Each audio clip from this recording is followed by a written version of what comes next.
Ela começa com uma pergunta polêmica. É verdade que se eu pedir para repetir os áudios da parte 2, eu sou penalizado? E vamos ser honestos que você ser penalizado por pedir para repetir é o cúmulo do absurdo. Quando a gente tem uma dúvida, a gente vai pedir 2, 3, 4 vezes para o controlador pedir para repetir para que a gente possa entender o que foi informado. E na aviação não existe espaço para dúvida. Até 2021, o piloto podia pedir para repetir todos os áudios lá da parte 2 usando Say Again sem ter nenhuma penalidade, independente de qual fosse o objetivo que ele tinha. E aí vem a seguinte frase: You may ask the controller to say again once. E essa é uma das frases mais importantes da parte 2 da prova. Aliás, você lembra que eu falei para você que se você pedir para repetir as situações, você pode ser penalizado? Ou seja, nessa parte da prova você vai ter 5 situações e cada situação tem 2 áudios.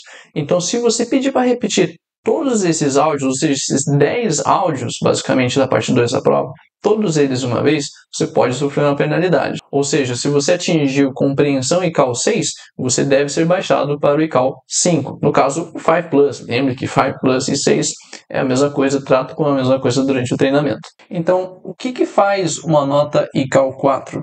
A nota ICAO 4 é formulada por obtenção de 70% ou mais dos pontos de compreensão, que eu já vou explicar e vou mostrar quais são esses pontos de compreensão na prova, para formular o ICAO 4, 80% ou mais para o ICAO 5, 90% ou mais para o ICAO 6. Ou seja, vamos dizer que a prova, nessa parte da prova, tem 30 pontos de compreensão. Se você obtém 21, dos 30, 22, 23, você está dentro de um ICAO 4 em compreensão, ou seja, pegar os áudios, né? Um ICAO 5, 24 dos 30, e para o ICAO 5 Plus /6, 27 dos 30. Ou seja, vamos imaginar uma situação que você pegou 27 pontos desses 30 pontos da parte 2 da prova, ou seja, você ainda perdeu 3 pontos dos áudios.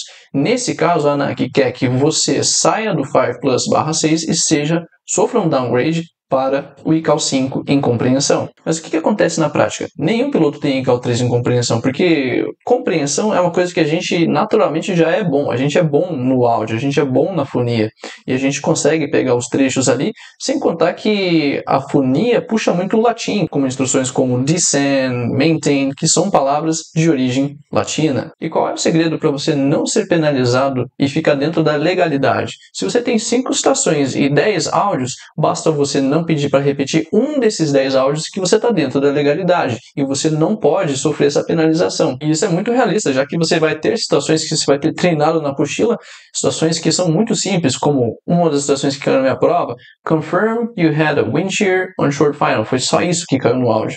Eu não falei o say again for NAC 1, 2, 3, eu simplesmente fiz a minha interação. Eu tenho certeza que qualquer pessoa que fez o treinamento vai passar por essa situação e se ela fizer essa situação no dia da prova, ela não vai pedir para repetir, porque é uma situação que você está familiarizado e que você treinou na apostila e até nos simulados com a gente. Na minha prova, que nem eu falei, caiu exatamente essa situação aqui. Nesse caso, nós só temos um pontinho de compreensão. Eu simplesmente tomei minha nota com calma e elegância e fiz ali a interação, como eu comentei. Ou seja, mesmo que eu pedisse para repetir todos os outros 9 áudios da parte 2 da prova, eu estaria dentro da legalidade para atingir o ICAO 5 Plus /6. Isso é o que está escrito no manual do avaliador da prova ICAO. Ou seja, a ANAC quer que você sofra esse downgrade, mas na prática, essa é a nota que você tem que menos se preocupar durante a prova. É claro que a nota de compreensão pode sofrer ajustes em outras situações que o candidato pede para repetir o tempo todo as questões. Toda vez que tem uma pergunta ou uma instrução, o candidato pede para repetir. Porém, isso não reprova, isso pode fazer um ajuste de compreensão em ICAO 4. O que acontece de reprova em compreensão seria se o candidato está pedindo para repetir 3 vezes a questão, que não pode o tempo todo, ou se você tiver abaixo dos 70% de compreensão dentro dos pontos que você for ter na parte 2 da prova. Que na parte 3 também tem essa mesma filosofia que a gente vai ver na aula lá da parte 3. Ou seja, uma pessoa que tirou o ICAO 3 em compreensão é porque, na verdade, ela está com um inglês básico ali para pré-intermediário. Eu posso praticamente garantir, por experiência nesses últimos 13 anos treinando o pessoal para a prova ICAO, que a nota de compreensão não existe ICAO 3. Ou seja, tipo mosca branca. Então lembre, é justamente o contrário. Você pedir para repetir mostra uma interação adequada. Se pedir o say again, pedir para repetir, eu vou mostrar depois aqui na minha ficha de avaliação lá que eu fiz a prova, que quando eu pedi para repetir, eu ganhei ponto, eu ganhei evidência positiva. Aliás, lá no statement, lá da picture, na parte 4 da prova, eu pedi para o examinador repetir o statement e ainda teve um trecho do statement ali que eu não fiquei 100%, estava um pouco disperso ali na hora, e ainda pedi para ele repetir aquilo. E mesmo assim,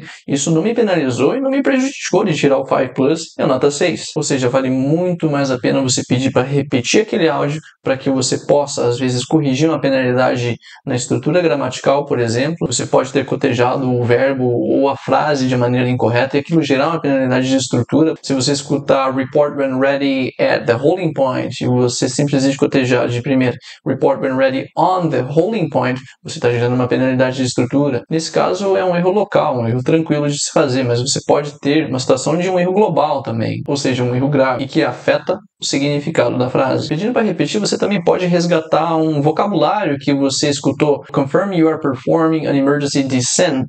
E aí você acaba respondendo we are performing an emergency descent, ou seja, o vocábulo está incorreto. Pedindo para repetir, você também pode alinhar notas de fluência. Às vezes você pode cortar um conector ou você simplesmente ter uma quebra de fluência, uma travada ali, porque você simplesmente não anotou aquilo direito. Sem contar que você também pode recuperar notas como pronúncia, como a palavra seizure, que é uma penalidade muito comum de pronúncia que as pessoas falam Caesar. Então você pede para repetir e você consegue corrigir essa nota. E não por último, a nota de interação. Ou seja, se ele te fez uma pergunta ali e você não está 100% certo, se ele perguntou se tem 15 minutos de combustível ou 50 minutos de combustível, você pedindo para repetir, você consegue ver se realmente era 15 ou 50, ou seja, nota de interação. Em outras palavras, você pedindo para repetir, você está resgatando todas aquelas outras 5 notas que está sendo avaliado fora a compreensão na prova. Estrutura, vocabulário, fluência, pronúncia e interações. E essa é a nota que praticamente todo aluno tira e cai 5 em compreensão. Por quê? Primeiro, você já sabe quais são as situações que vão cair na prova e como elas vão cair, e você vai praticando aqui com as situações dentro da apostila. Então agora você entende qual é esse approach da ANAC de penalizar na hora de pedir para repetir. Então na legalidade, se você deixar de pedir para repetir um áudio, você não vai ter essa penalidade, e pelo contrário, ao pedir para repetir, você vai resgatar todas essas notas aqui na tua prova, reduzindo as suas evidências negativas, que são suas penalidades durante a prova, podendo inclusive elevar as suas evidências positivas.